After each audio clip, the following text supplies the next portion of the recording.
Mayambu Amazing Bible Professor Ministrina Prabhu Jisu Christa Giming the Taram Oxari. Nasi Aina Lakutsariba topic the cross puba.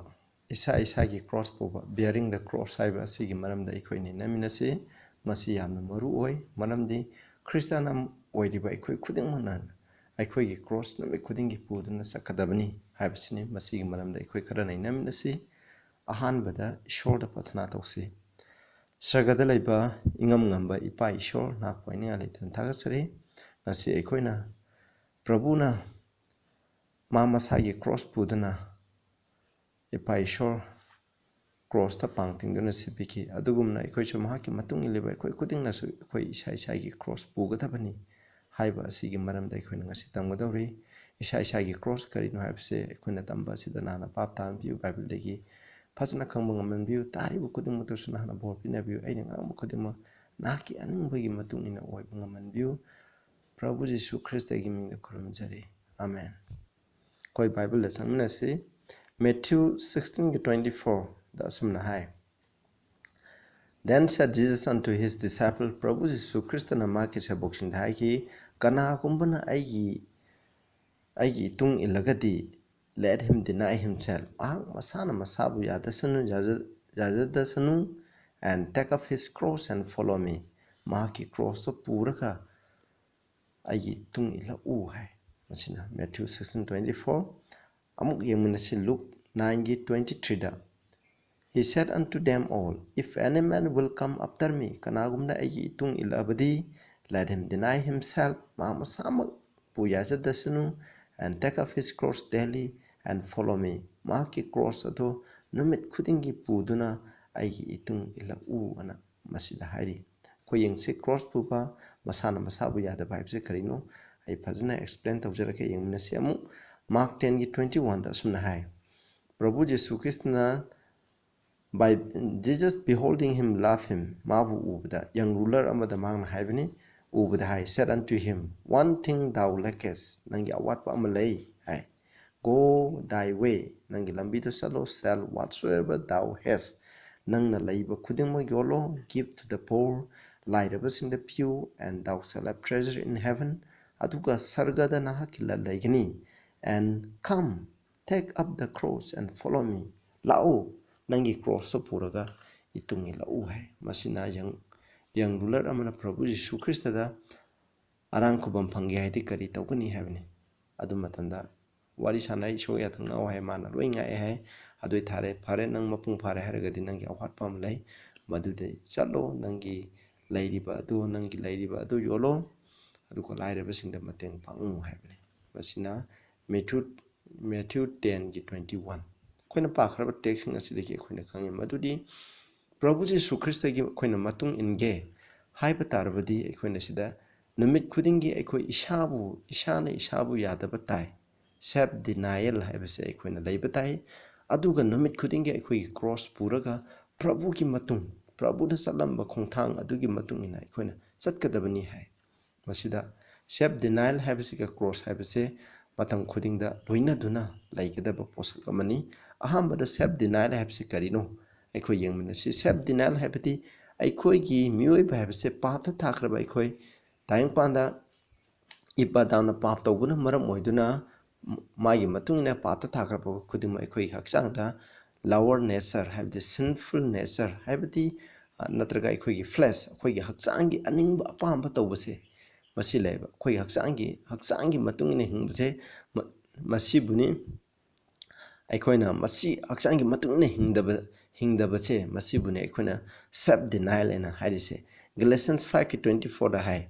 Christagi oikraba misingna hakchangi Aningba apamba mihoba sing ado loina mangan li hai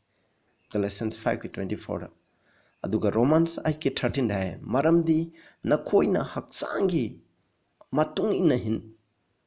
hingba tarabadi nakoi sigani adubu nakoina thawai gi mapana thawai asengme mapana hakchangi thabaksing ado nakoina manghanba taragadi hatokpa taragadi nakoi hingani habni ꯃꯁꯤꯅ ꯍꯥꯏꯕꯗꯤ Christian ꯑꯃ ꯑꯣꯏꯕ ꯑꯩꯈꯣꯏꯅ ꯅꯨꯃꯤꯠ ꯈꯨꯗꯤꯡꯒꯤ ꯑꯩꯈꯣꯏꯒꯤ ꯍꯛꯆꯥꯡꯒꯤ ꯑꯅꯤꯡꯕ ꯑꯄꯥꯝꯕ ꯑꯁꯤꯅ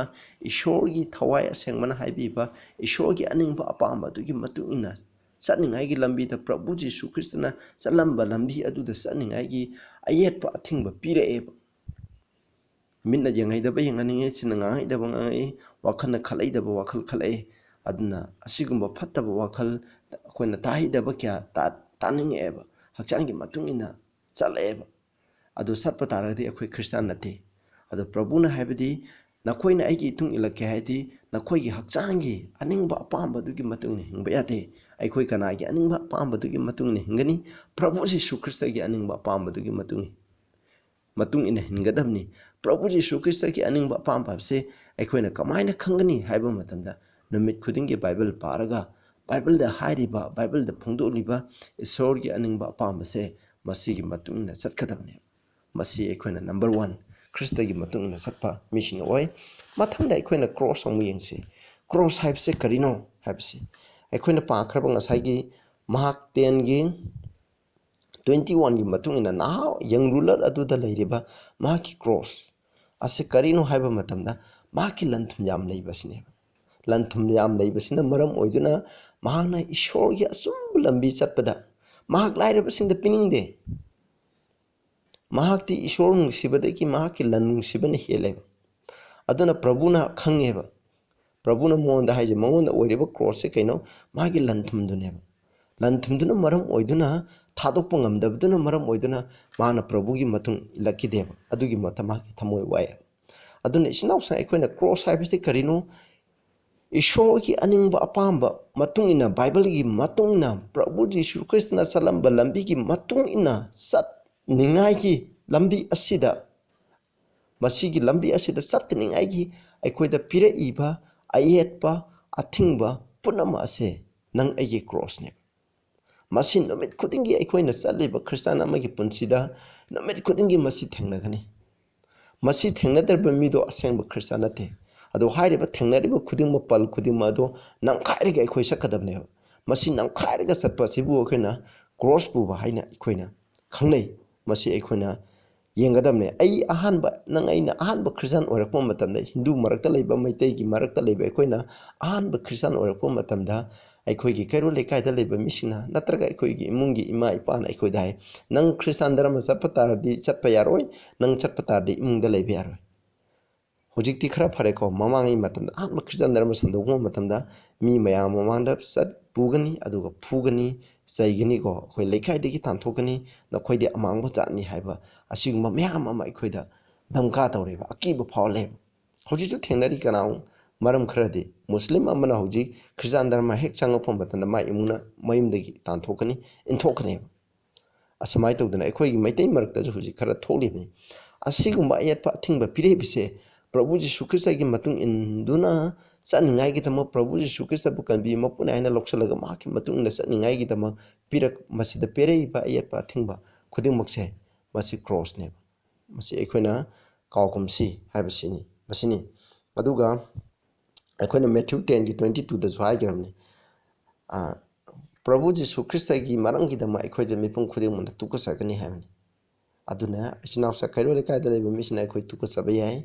ꯑꯗꯨꯒ ꯀꯩꯔꯣꯜ ꯂꯩꯀꯥꯏꯗ ꯂꯩꯕ ꯃꯤꯁꯤꯅ ꯑꯩꯈꯣꯏꯒ ꯁꯣꯛꯅ ꯁꯝꯅꯒꯨꯝꯁꯤ ꯅꯈꯣꯏꯗꯤ ꯇꯣꯉꯥꯟꯅ ꯂꯩꯒꯗꯕꯅꯤ ꯍꯥꯏꯕ ꯌꯥꯏ ꯑꯀꯤꯕ ꯑꯊꯦꯡꯕ ꯃꯌꯥꯝ ꯄꯤꯔꯛꯀꯅꯤ ꯏꯃꯥ ꯏꯄꯥ ꯏꯆꯤꯟ ꯏꯅꯥꯎꯅ ꯃꯌꯥꯝ ꯍꯥꯏꯔꯛꯄ ꯌꯥꯏ ꯑꯗꯨꯒꯨꯝꯕ ꯃꯌꯥꯝꯗꯣ ꯑꯩꯈꯣꯏꯅ ꯅꯝꯈꯥꯏꯔꯒ ꯆꯠꯀꯗꯕꯅꯤ ꯃꯁꯤ ꯅꯝꯈꯥꯏꯔꯒ ꯆꯠꯂꯤꯕꯁꯦ ꯃꯁꯤ ꯑꯩꯈꯣꯏꯒꯤ ꯀ꯭ꯔꯣꯁ ꯄꯨꯕꯗꯣ ꯑꯗꯨꯕꯨ ꯑꯩꯈꯣꯏꯅ ꯈꯪꯅꯩꯌꯦꯕ ꯃꯁꯤ ꯑꯩꯈꯣই ꯌꯦꯡꯁꯤ ꯁꯤꯗꯩꯗ ꯂꯥꯏꯔꯤꯛ ꯇꯦꯁꯇꯤꯃꯣꯅꯤ ꯐꯣर ꯗ ꯆꯔꯆ ꯚꯣꯂꯨꯝ ꯄꯦꯖ 627ꯒꯤ ꯄꯦꯔꯥꯒ꯭ꯔꯥꯐ 1ꯗ ꯑꯁꯨꯝꯅ ꯔꯥꯏꯇꯔ ꯑꯁꯤꯅ ꯑꯁꯨꯝꯅ ꯃꯁꯤ ꯌꯦꯡꯃꯤꯟꯅꯁꯤ ꯑꯩ ꯑꯗꯨꯅ ꯃꯁꯤ ꯅꯈꯣꯏꯅ ꯁ꯭ꯀ꯭ꯔꯤꯟꯗ ꯌꯦꯡꯕꯤꯌꯨ ꯑꯩꯅ ꯑꯗꯨꯝ ꯌꯥꯔꯤꯉꯩ ꯄꯥꯗꯅ ꯑꯩꯅ ꯃꯁꯤꯒꯤ ꯃꯤꯅꯤꯡꯁꯦ ꯃꯅꯤꯄꯨꯔꯗ ꯁꯨꯝ ꯍꯟꯖꯔꯛꯀꯦ ꯃꯁꯤꯗ ꯃꯁꯤꯅ ꯍꯥꯏꯕꯗꯤ ꯄ꯭ꯔꯚꯨ ꯖꯤꯁꯨ ꯈ꯭ꯔꯤꯁꯇꯒꯤ ꯀ꯭ꯔꯣꯁ ꯄꯨꯕ ꯍꯥꯏꯕꯒꯤ ꯑꯔꯊꯗꯤ ꯑꯩꯈꯣꯏꯒꯤ ꯍꯛꯆꯥꯡꯒꯤ ꯁꯤꯟꯐꯨꯜ ꯄꯦꯁꯟ ꯑꯩꯈꯣꯏ ꯍꯛꯆꯥꯡꯒꯤ ꯑꯅꯤꯡꯕ ꯑꯄꯥꯝꯕ ꯐꯠꯇꯕ ꯑꯅꯤꯡꯕ ꯑꯄꯥꯝꯕ ꯈꯨꯗꯤꯡꯃꯛꯁꯦ ꯃꯁꯤꯕꯨ ꯈꯨꯗꯨꯝ ꯆꯜꯂꯒ ꯊꯝꯕ ꯑꯗꯨꯒ ꯃꯤꯅ ꯑꯩꯈꯣꯏꯗ ꯁꯥꯎꯅꯤꯡꯅꯕ ꯋꯥꯍꯩ ꯀꯌꯥ ꯉꯥꯡꯉꯛꯄ ꯃꯇꯝꯗ ꯑꯩꯈꯣꯏꯒꯤ ꯂꯝꯆꯠ ꯁꯥꯖꯠ ꯑꯩꯈꯣꯏꯒꯤ ꯋꯥꯉꯥꯡ ꯁꯉꯥꯡꯁꯦ ꯀꯟꯇ꯭ꯔꯣꯜ ꯇꯧꯔꯒ ꯊꯝꯕ aduga leita lairabasing asida darkar laiba mising asida makoigi awatpasing je akoina uba aduga akoigi hakchangi aningbagi apambagi matungna sataba ado awat apa uribasing ase makoigi awabada akoina mateng pangba lairabasing mama pa leitaba mising je masida akoina mateng pangba masineba masina akoigi lantu mangba yai akoigi khangba kanba mangba yai masigumba thabak tawbase masibu akoina khangnei base aduna hariba asigumba mama pa leitabasing yokhatpagi daita akoi mase akoi Christian akoi su saru yari habsine makoi ishorge aningbagi matungna makoi bu warak watembi habse aduga this is a cross which if lifted and cheerfully borne for Christ masi cross ne masi akoina thangkalaga akoina Christa gidamak harauna ko akoina puba taragadi aikoida masi ishorge ning tholaibakta aikoije kaidoba matik mangangi luhupado akoina uba phangani habne aduna masida hairibidi karino aikoina mina aikoida sauningdaba aikoi ngangakpa taragasu aikoina puning phathadraga leiba aikoigi hakchangi ningba pambagi matungina hingdaba aduna prabhugi lamchat adugi matungina prabhugi matungina aikoina hingningai gidama aikoigi punsi lamchat sajache control tawraga leibase masi aikoina cross ne aduga cross haibase isnausung aikoida numit khudingi laiba athembasing aduga sayeng leidaba mayamse masiju cross makhalamani aduna masiju cross makhalamani sidai aduga hairiba Testimony for the Church hairiba lairik asigi volume 2 gi page 651 gi paragraph 2 da sosmana hai self denial and the cross lie directly in the pathway of every follower of Christ Christ gi matung iliba mepung khuding makta masi self denial haksangi aningbagi matung ina hingdaba aduga cross haibase anise adum hakthengna mukhoije adum chaminai hai hakthengna lei haibani the cross is that which crosses the natural affection and the will cross haibje keno akoigi hakchangi akoigi papsen ba akoigi aningba apamba akoigi apamba se masibu ya namhaliba masibu cross tawriba masibu thingliba ase masi akoina cross neba nang yu thau aikoigi yu thakpa akoi yu thakte adu yu thakpa imanabasing marakta chalba phaminaruba tinaruba matamda yu thau haibase masi aikoida cross makhal amne adu ishorgi matungna chatkyadi masi aikoina thakta batai haibasine masini aikoina haibsi yam thengnarakani khoi cross e aikoina namai khudingi aikoida thengnarakani aduga aikoina chappa matamda karigumba migi lai muti khurambo orasu masigi maramda hiram khudingda khongthang khudingda aikoina cross ase adum thengnarakani habse aikoina kawgumsi if the heart is not wholly sanctified to God aikoigi thamoija ishora mapong phana sengdoktrabadi aikoigi aningba apamba aikoigi wakhal sing ase ishorgi aningba dugi matungina aikoina poroktrabadi aikoina asengba Christian amagi niti niyom sing amasung Christagi asengba punsi ase aikoigi punsida khudang oina takthokpa matamda masi mai pakloi akhoi asengba Christian amagi lamcha sajache masi tangpanda lairiba misingdo uthokpada akhoi mai pakloi akhoi Christian amo oidise karigino haibadi Christagi lamcha do akhoi gi wang sanga lamcha sajado uthokadamne karoli kaida lairibu misingdo uthokadamne shogi nungsibudo akhoi na utkadamne adu ulaba matamda khatang misingge ishorgi achumbada lakpa ngamgane masi tawge haitari akhoi gi haksang akhoi gi thawai haksang khudimuk che ishoda mapung phana sengdokadamne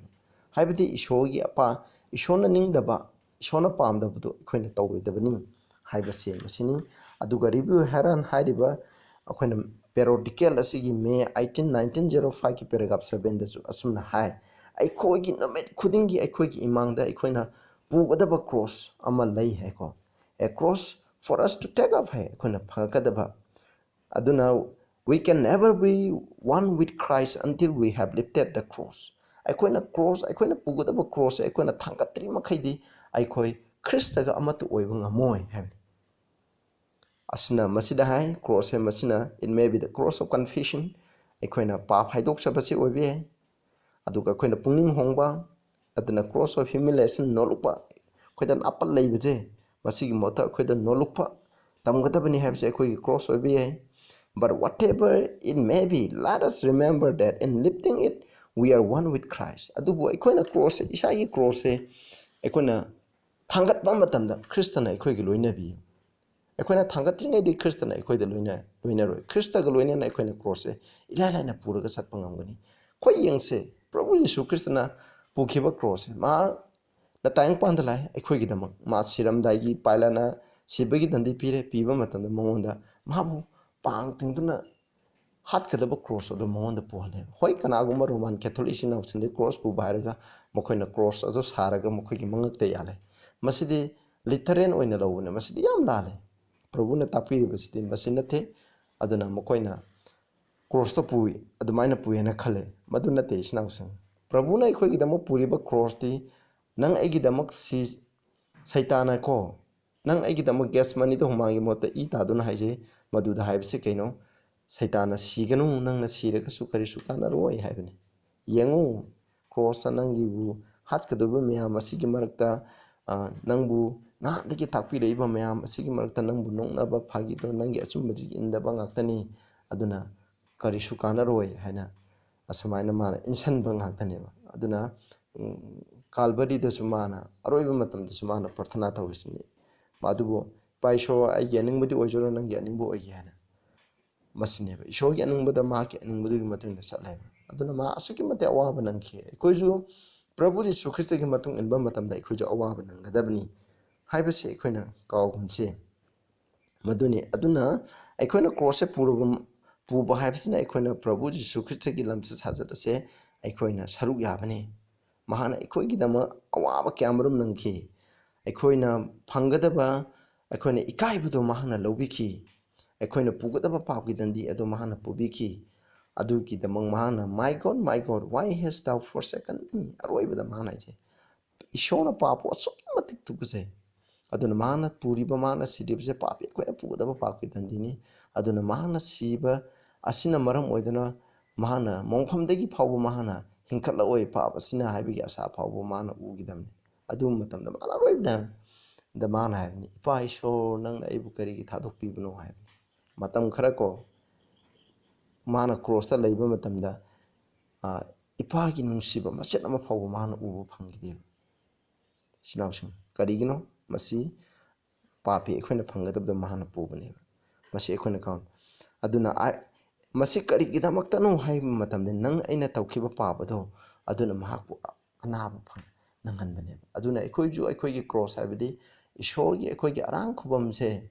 manghaningai gi damak saitana ekoigi arang khubamse phangdeningai gi damak saitana ekoibu mikup khuding pungja khuding pap ta honingai gi damak aram lambi da chalaningai damak ngangai daba ngangai gi damak mikup khuding tanja jengduna ekoibu themlebane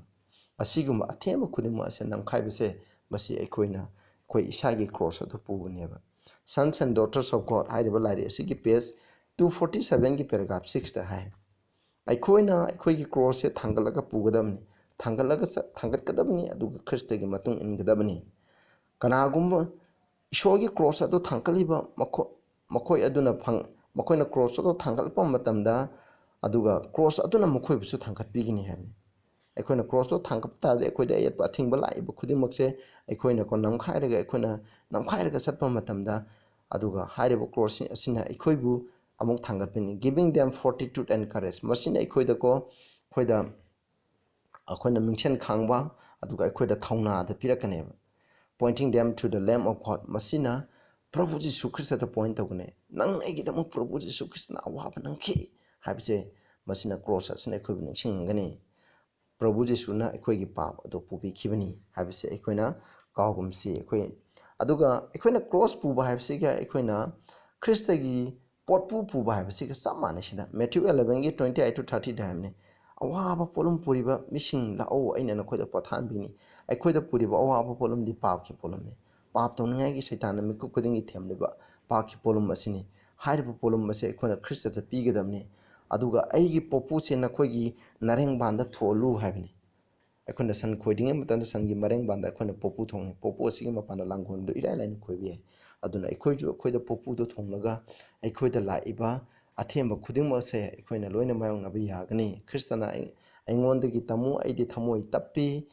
ꯑꯗꯨꯒ ꯅꯈꯣꯏꯅ ꯄꯣꯊꯥꯕ ꯅꯈꯣꯏꯒꯤ ꯊꯃꯣꯏꯗ ꯄꯣꯊꯥꯕ ꯐꯪꯒꯅꯤ ꯑꯗꯨꯒ ꯑꯩꯒꯤ ꯄꯣꯄꯨꯗꯤ ꯌꯥꯡꯕꯅꯤ ꯑꯗꯨꯒ ꯑꯩꯒꯤ ꯄꯣꯔꯨꯝꯁꯨ ꯌꯥꯡꯉꯤ ꯍꯥꯏ ꯃꯁꯤꯗ ꯑꯗꯨꯅ ꯄꯣꯄꯨ ꯄꯨꯕ ꯍꯥꯏꯕꯁꯤꯒ ꯀ꯭ꯔꯣꯁ ꯄꯨꯕ ꯍꯥꯏꯕꯁꯤꯒ ꯆꯞ ꯃꯥꯟꯅꯩ ꯏꯆꯤꯟꯅꯥꯎꯁꯤꯡ ꯑꯃꯔꯣꯝꯗ ꯑꯗꯨꯅ ꯑꯩꯈꯣꯏ ꯃꯤꯀꯨꯞ ꯈꯨꯗꯤꯡꯒꯤ ꯑꯩꯈꯣꯏꯅ ꯀ꯭ꯔꯣꯁ ꯄꯨꯒꯗꯕꯅꯤ ꯑꯩꯈꯣꯏꯒꯤ ꯄꯣꯄꯨ ꯈ꯭ꯔꯤꯁꯇꯒꯤ ꯄꯣꯄꯨꯗꯣ ꯑꯩꯈꯣꯏꯅ ꯑꯩꯈꯣꯏꯒꯤ ꯏꯔꯦꯡꯕꯥꯟꯗ ꯊꯣꯜꯂꯒ ꯄꯨꯒꯗꯕꯅꯤ ꯑꯗꯨꯅ ꯈ꯭ꯔꯤꯁꯇꯒꯤ ꯄꯣꯄꯨ ꯍꯥꯏꯕꯗꯤ ꯑꯩꯈꯣꯏꯅ ꯈ꯭ꯔꯤꯁꯇꯅ ꯑꯩꯈꯣꯏꯒꯤꯗꯃꯛ ꯁꯤꯕꯤꯈ꯭ꯔꯦ ꯑꯩꯈꯣꯏꯒꯤ ꯑꯔꯥꯟ ꯈꯨꯕꯝꯒꯤꯗꯃꯛ ꯑꯗꯨꯅ ꯑꯩꯈꯣꯏꯗꯨꯗꯤ ꯃꯍꯥꯛꯅ ꯆꯠꯂꯝꯕ ꯂꯝꯕꯤ ꯑꯗꯨꯗ ꯑꯩꯈꯣꯏꯅ ꯈꯣꯡ ꯊꯥꯡꯗꯨꯅ ꯆꯠꯀꯗꯕꯅꯤ ꯍꯥꯏꯔꯤꯕ ꯂꯝꯕꯤ ꯑꯁꯤꯗ ꯂꯥꯛꯄ ꯃꯇꯝꯗ ꯃꯁꯤꯒꯤ ꯂꯝꯕꯤ ꯑꯁꯤ ꯆꯠꯇꯅꯤꯡꯉꯥꯏꯒꯤꯗꯃꯛ ꯑꯌꯦꯠꯄ ꯑꯊꯤꯡꯕ ꯃꯌꯥꯝ ꯂꯥꯛꯏ ꯑꯩꯈꯣꯏꯅ ꯃꯤꯀꯨꯞ ꯈꯨꯗꯤꯡ ꯊꯦꯡꯅꯩ ꯃꯁꯤ ꯑꯩꯈꯣꯏꯅ ꯆꯥꯕ ꯊꯛꯄꯗꯕꯨ ꯑꯣꯏꯕ ꯌꯥꯏ ꯁꯦꯠꯄ ꯆꯥꯕꯗꯁꯨ ꯑꯣꯏꯕ ꯌꯥꯏ ꯇꯥꯏꯕꯪꯄꯥꯟꯕꯒꯤ ꯃꯇꯨꯡ ꯏꯟꯅ ꯆꯠꯄꯗ ꯑꯣꯏꯕ ꯌꯥꯏ ꯑꯗ ꯍꯛꯆꯥꯡꯒꯤ ꯑꯅꯤꯡꯕ ꯑꯄꯥꯝꯕꯒꯤ ꯃꯇꯨꯡ ꯏꯟꯅ ꯆꯠꯄꯗ ꯑꯣꯏꯕ ꯌꯥꯏ ꯈ꯭ꯔꯤꯁꯇꯥꯟ ꯙꯔꯃ ꯑꯃ ꯑꯣꯏꯕꯒꯤ ꯑꯣꯏꯕ ꯃꯇꯝꯗ ꯑꯩꯈꯣꯏꯒꯤ ꯀꯩꯔꯣꯜ ꯂꯩꯀꯥꯏꯗꯒꯤ ꯑꯌꯦꯠꯄ ꯑꯊꯤꯡꯕ ꯄꯤꯔꯛꯄ ꯌꯥꯏ ꯑꯩꯈꯣꯏꯒꯤ ꯏꯃꯥ ꯏꯄꯥꯅ ꯑꯌꯦꯠꯄ ꯑꯊꯤꯡꯕ ꯄꯤꯔꯛꯄ ꯌꯥꯏ ꯃꯁꯤꯒꯨꯝꯕ ꯈꯣꯡꯊꯥꯡ ꯈꯨꯗꯤꯡꯗ ꯂꯥꯛꯏꯕ ꯑꯌꯦꯠꯄ ꯑꯊꯤꯡꯕ ꯈꯨꯗꯤꯡꯃꯛꯁꯦ ꯑꯩꯈꯣꯏꯅ ꯅꯝꯈꯥꯏꯁꯤ ꯃꯁꯤ ꯑꯩꯈꯣꯏꯅ ꯄꯨꯔꯒ ꯑꯩꯈꯣꯏꯅ ꯆꯠꯁꯤ ꯍꯥꯏꯕꯁꯦ ꯃꯁꯤꯅꯦꯕ ꯑꯗꯨꯒ Matthew 10:38 He that taketh not his cross and follow after me is not worthy of me ꯍꯥꯏ Luke 14:27 And whosoever do not bear his cross and come after me cannot be my disciple ꯍꯥꯏ Matthew 10:38 ꯍꯥꯏꯕꯒꯤ ꯃꯇꯨꯡꯅ ꯑꯩꯈꯣꯏꯅ ꯀ꯭ꯔꯣꯁꯁꯦ ꯄꯨꯔꯒ ꯈ꯭ꯔꯤꯁꯇꯒꯤ ꯃꯇꯨꯡ ꯏꯟꯗ꯭ꯔꯒꯗꯤ ꯃꯁꯤ ꯈ꯭ꯔꯤꯁꯇꯅ ꯍꯥꯏ ꯑꯗꯨꯒꯨꯝꯕ ꯏꯟꯗꯕ ꯃꯤ ꯑꯗꯨ ꯑꯩꯉꯣꯟꯗ ꯃꯇꯤꯛ ꯀꯔꯤꯁꯨ ꯂꯩ ꯃꯃꯜ ꯀꯔꯤꯁꯨ ꯂꯩꯇꯦ ꯍꯥꯏꯕꯅꯤ ꯑꯩꯈꯣꯏ ꯈ꯭ꯔꯤꯁꯇꯥꯟꯅꯤ ꯍꯥꯏꯔꯒ ꯑꯩꯈꯣꯏ ꯏꯁꯥꯒꯤ ꯀ꯭ꯔꯣꯁ ꯑꯁꯦ ꯄꯨꯔꯒ ꯆꯠꯇ꯭ꯔꯗꯤ ꯈ꯭ꯔꯤꯁꯇꯗ ꯑꯩꯈꯣꯏ ꯃꯃꯜ ꯀꯔꯤꯁꯨ ꯌꯥꯎꯗꯦ ꯑꯗꯨꯒ ꯑꯩꯈꯣꯏꯅ ꯂꯨꯛ 14:27 ꯍꯥꯏꯕꯒꯤ ꯃꯇꯨꯡꯗꯗꯤ ꯑꯩꯈꯣꯏꯅ ꯑꯩꯈꯣꯏꯒꯤ ꯀ꯭ꯔꯣꯁꯁꯦ ꯄꯨꯗ꯭ꯔꯕꯗꯤ ꯑꯩꯈꯣꯏ ꯄ꯭ꯔꯚꯨ ꯖꯤꯁꯨ ꯈ꯭ꯔꯤꯁꯇꯒꯤ ꯁꯦꯕꯣꯛ ꯑꯣꯏꯕꯗ ꯑꯣꯏꯗ꯭ꯔꯦ ꯍꯥꯏꯕꯅꯤ ꯁꯦꯕꯣꯛ ꯑꯣꯏꯕꯗ ꯃꯇꯤꯛ ꯆꯥꯗꯦ ꯑꯗꯨꯒ ꯁꯦꯕꯣꯛ ꯑꯣꯏꯕꯁꯨ ꯑꯣꯏꯕ ꯉꯝꯃꯣꯏ ꯑꯩꯈꯣꯏ ꯈ꯭ꯔꯤꯁꯇꯥꯟ ꯑꯣꯏꯕꯁꯨ ꯑꯣꯏꯕ ꯉꯝꯃꯣꯏ ꯇꯥꯏꯕꯪꯄꯥꯟꯗ ꯌꯥꯝ ꯂꯩ ꯑꯩꯈꯣꯏ ꯈ꯭ꯔꯤꯁꯇꯥꯟꯅꯤ ꯍꯥꯏꯕ ꯑꯗꯨꯕꯨ ꯇꯥꯏꯕꯪꯄꯥꯟꯒꯤ ꯃꯇꯨꯡ ꯏꯟꯅꯁꯨ ꯆꯠꯀꯦ ꯍꯣꯠꯅꯕ ꯑꯗꯨꯒꯨꯝꯕ ꯇꯥꯏꯕꯪꯄꯥꯟ ꯃꯤꯅ ꯆꯥꯕ ꯊꯛꯄ ꯃꯤꯅ ꯁꯦꯠꯄ ꯆꯥꯕꯗꯨꯒꯤ ꯃꯇꯨꯡ ꯏꯟꯅ ꯑꯗꯨꯝ ꯇꯥꯏꯕꯪꯄꯥꯟꯕꯒꯤ ꯃꯇꯨꯡ ꯏꯟꯅ ꯆꯠꯀꯦ ꯆꯔꯆ ꯀꯥꯕꯗꯅ ꯆꯔꯆ ꯀꯥꯒꯦ ꯍꯥꯏꯕ ꯃꯤ ꯀꯌꯥꯃꯔꯨꯝ ꯂꯩ ꯃꯁꯤꯗꯤ ꯑꯁꯦꯡꯕ ꯈ꯭ꯔꯤꯁꯇꯥꯟ ꯅꯠꯇꯦ ꯅꯪ ꯑꯩ ꯑꯁꯦꯡꯕ ꯈ꯭ꯔꯤꯁꯇꯥꯟ ꯑꯃ ꯑꯣꯏꯕ ꯇꯥꯔꯗꯤ ꯏꯁꯣꯔꯅ ꯌꯥꯗꯕ ꯕꯥꯏꯕꯜꯅ ꯌꯥꯗꯕ ꯏꯁꯣꯔꯒꯤ ꯑꯆꯨꯝꯕ ꯆꯠꯄꯗ ꯌꯦꯈꯥꯏ ꯊꯤꯡꯒꯥꯏꯕ ꯄꯤꯔꯤꯕ ꯃꯌꯥꯝ ꯑꯁꯦ ꯑꯩꯈꯣꯏꯅ ꯂꯣꯏꯅ ꯅꯝꯈꯥꯏꯔꯒ ꯅꯝꯊꯦꯛꯂꯝꯂꯒ ꯑꯩꯈꯣꯏꯅ ꯆꯠꯀꯗꯕꯅꯤ ꯑꯗꯨ ꯑꯣꯏꯇꯥꯔꯗꯤ ꯑꯩꯈꯣꯏꯅ ꯈ꯭ꯔꯤꯁꯇꯒꯤ ꯑꯁꯦꯡꯕ ꯁꯦꯕꯣꯛ ꯑꯗꯨ ꯑꯣꯏꯕ ꯉꯝꯒꯅꯤ ꯑꯗꯨ ꯅꯠꯇ꯭ꯔꯤꯉꯩꯗꯤ ꯑꯩꯈꯣꯏꯅ ꯑꯣꯏꯕ ꯉꯝꯃꯣꯏ ꯑꯩꯈꯣꯏ ꯑꯁꯦꯡꯕ ꯁꯦꯕꯣꯛ ꯑꯣꯏꯁꯤ ꯑꯩꯈꯣꯏ ꯑꯁꯦꯡꯕ ꯏꯁꯥꯒꯤ ꯀ꯭ꯔꯣꯁ ꯄꯨꯁꯤ ꯑꯗꯨꯅ ꯃꯁꯤꯒꯤꯗꯃꯛ ꯑꯩꯈꯣꯏꯅ ꯅꯨꯃꯤꯠ ꯈꯨꯗꯤꯡꯒꯤ ꯕꯥꯏꯕꯜ ꯄꯥꯕ ꯇꯥꯏ ꯑꯩꯈꯣꯏꯅ ꯅꯨꯃꯤꯠ ꯈꯨꯗꯤꯡꯒꯤ ꯏꯁꯣꯔꯗ ꯄ꯭ꯔꯊꯅꯥ ꯇꯧꯕ ꯇꯥꯏ ꯏꯁꯣꯔꯒꯤ ꯄ꯭ꯔꯊꯅꯥꯒ ꯂꯣꯏꯅꯅ ꯑꯩꯈꯣꯏ ꯏꯁꯥ ꯏꯊꯟꯗꯅ ꯑꯩꯈꯣꯏꯒꯤ ꯄꯥꯡꯒꯜꯅꯀꯣ ꯑꯩꯈꯣꯏꯒꯤ ꯀ꯭ꯔꯣꯁ ꯄꯨꯕ ꯉꯝꯃꯣꯏ ꯑꯗꯨꯕꯨ ꯈ꯭ꯔꯤꯁꯇꯒꯤ ꯄꯥꯡꯒꯜꯅ ꯈ꯭ꯔꯤꯁꯇꯒꯤ ꯊꯧꯖꯥꯟꯅ ꯈ꯭ꯔꯤꯁꯇꯅ ꯑꯩꯈꯣꯏꯒꯤꯗꯃꯛ ꯁꯤꯕꯤꯈꯤꯕꯁꯦ ꯑꯩꯈꯣꯏꯗ ꯊꯧꯖꯥꯟ ꯄꯤꯕꯤ ꯄꯥꯡꯒꯜ ꯄꯤꯕꯤ ꯃꯁꯤꯒꯤ ꯃꯄꯥꯟꯒ ꯂꯣꯏꯅꯅ ꯑꯩꯈꯣꯏꯗ ꯂꯣꯏꯅꯃꯛ ꯀ꯭ꯔꯣꯁ ꯑꯩꯈꯣꯏꯗ ꯊꯦꯡꯅꯔꯤꯕ ꯑꯌꯦꯠꯄ ꯑꯊꯤꯡꯕ ꯈꯨꯗꯤꯡꯃꯛꯁꯦ ꯅꯝꯈꯥꯏꯔꯒ ꯑꯩꯈꯣꯏꯅ ꯆꯠꯁꯤ ꯍꯥꯏꯅ ꯑꯩꯅ ꯃꯌꯥꯝꯗ ꯍꯥꯏꯖꯔꯤ ꯇꯥꯕꯤꯔꯤꯕ ꯃꯤꯄꯨꯝ ꯈꯨꯗꯤꯡꯃꯛꯇ ꯏꯁꯣꯔꯅ ꯕꯣꯔ ꯄꯤꯕ ꯑꯣꯏꯁꯅꯨ ꯄ꯭ꯔꯊꯅꯥ ꯇꯧꯁꯤ ꯁꯔꯒꯗ ꯂꯩꯕ ꯏꯄꯥ ꯌꯥꯝ ꯊꯥꯒꯠꯆꯔꯦ ꯑꯩꯈꯣꯏꯅ ꯅꯨꯃꯤꯠ ꯈꯨꯗꯤꯡꯒꯤ ꯑꯩꯈꯣই ꯏꯁꯥꯒꯤ ꯍꯛꯆꯥꯡꯒꯤ ꯑꯅꯤꯡꯕ ꯑꯄꯥꯝꯕꯒꯤ ꯃꯇꯨꯡꯏꯟꯅ ꯍꯤꯡꯂꯣꯏꯗꯕꯅꯤ ꯑꯩꯈꯣꯏ ꯏꯁꯥꯒꯤ ꯀ꯭ꯔꯣꯁꯁꯦ ꯄꯨꯔꯒ ꯆꯠꯀꯗꯕꯅꯤ ꯃꯗꯨ ꯑꯣꯏꯔꯕ ꯃꯇꯝꯗ ꯅꯍꯥꯛꯀꯤ ꯑꯁꯦꯡꯕ ꯁꯦꯕꯣꯛ ꯑꯣꯏꯕ ꯉꯝꯒꯅꯤ ꯑꯁꯦꯡꯕ ꯈ꯭ꯔꯤꯁꯇꯥꯟ ꯑꯣꯏꯕ ꯉꯝꯒꯅꯤ ꯍꯥꯏꯕꯁꯤꯒꯤ ꯃꯔꯝꯗ ꯇꯝꯈ꯭ꯔꯕ ꯈꯨꯗꯤꯡꯃꯛ ꯑꯩꯈꯣꯏꯅ ꯏꯟꯗꯨꯅ ꯆꯠꯄ ꯉꯝꯍꯟꯕꯤꯌꯨ ꯄ꯭ꯔꯚꯨ ꯖꯤꯁꯨꯒꯤ ꯃꯤꯡꯗ ꯈꯨꯔꯨꯝꯖꯔꯤ ꯑꯃꯦꯟ